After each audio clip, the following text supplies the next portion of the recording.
체험을 통해 도형을 이해하고 우리는 교실이나 생활 주변의 사물을 관찰함으로써 여러 가지 입체 도형이나 평면 도형의 모양을 파악할 수 있습니다. 이번 시간에는 원뿔과 원뿔을 잘랐을 때 보이는 단면 원에 대해서 같이 알아봅시다. 앞에는 두 개의 직선으로 된 틀이 있습니다. 이 선을 서로 연결하여 평면을 만들면 오른쪽 틀은 직사각형이 됩니다. 이 직사각형 모양의 틀을 한 바퀴 돌리면 어떤 도형이 만들어질까요? 바로 왼쪽과 같은 원기둥이 됩니다. 평면 도형을 한 직선을 축으로 하여 한 번 돌려 얻는 입체 도형을 회전체라고 하는데, 원기둥은 직사각형의 한 변을 한 번 돌려 얻는 회전체입니다. 우리 주변에서 원기둥은 어디서 찾아볼 수 있을까요? 음료수 캔, 딱풀, 휴지, 건물의 기둥 등에서 그 모양을 볼 수 있는데, 이것들을 위에서 보면 둥근 원 모양, 옆에서 보면 직사각형 모양인 것을 알 수 있습니다. 이렇게 원기둥은 밑면이 원이고 옆면이 구분면으로 이루어진 둥근 기둥 모양의 입체 도형입니다. 이번에는 오른쪽 틀을 180도 회전시켜 볼까요? 어떤 도형이 만들어질까요? 삼각형이 두 개 만들어집니다. 이 삼각형의 중심에서 수직으로 잘라 직사각형을 한번 회전시키면 어떤 회전체가 만들어질까요? 바로 왼쪽과 같은 원뿔 모양의 입체 도형이 만들어집니다. 우리는 이 원뿔 모양을 어디서 본 적이 있을까요? 고깔모자, 아이스크림콘, 도로공사 현장에 세워져 있는 칼라콘 등에서 찾을 수 있습니다.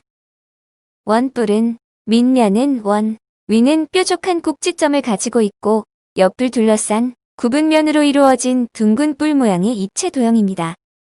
원기둥과 달리 원뿔은 위가 뾰족한 뿔 모양인데, 원기둥과 원뿔을 위에서 보면 둘 다 같은 동그란 원 모양입니다. 그러면 다음 체험물로 이동하여 원뿔의 단면을 더 자세히 살펴볼까요? 지금 보는 체험물은 원추의 단면을 관찰해요입니다. 원추는 둥근 원 송곳추를 써서 원추라고 하는데, 원뿔을 말합니다. 원뿔은 직각 삼각형을 축으로 1회전시킨 입체 도형입니다. 이때 축으로 사용한 직선을 회전축, 옆면의 선분을 모선이라고 합니다. 이 원뿔을 위에서 보면 원, 옆에서 보면 삼각형 모양입니다. 그러면 이 원뿔을 잘랐을 때 그 단면은 어떤 모양일까요? 먼저 원뿔의 밑면과 평행하게 자르면 그 단면의 모양은 원이 됩니다. 다음으로 원뿔의 모선과 밑면이 이루는 각도보다 작게 자르면 타원이 됩니다. 그리고 원뿔의 모선과 밑면이 이루는 각도가 같도록 모선과 평행하게 자르면 포물선이 됩니다. 이 체험물을 통해 원뿔을 잘라보지 않아도 원뿔의 각도를 달리하면서 액체가 만들어내는 곡선 단면의 모습과 이름들을 확인해 볼 수 있었습니다. 다음으로 이동해 원뿔의 밑면과 평행하게 잘랐을 때의 단면인 원에 대해서 알아봅시다. 여기에 원 모양의 당구대가 있습니다. 이 당구대처럼 우리 주변에 원으로 된 물건에는 어떤 것들이 있을까요? 우리는 동전, 시계, 피자, 맨홀 뚜껑, 바퀴 등에서 원 모양을 찾을 수 있습니다. 주변에서 늘 보는 맨홀 뚜껑이나 자동차 바퀴가 왜 동그란 원 모양으로 만들어졌는지 생각해 본 적이 있나요?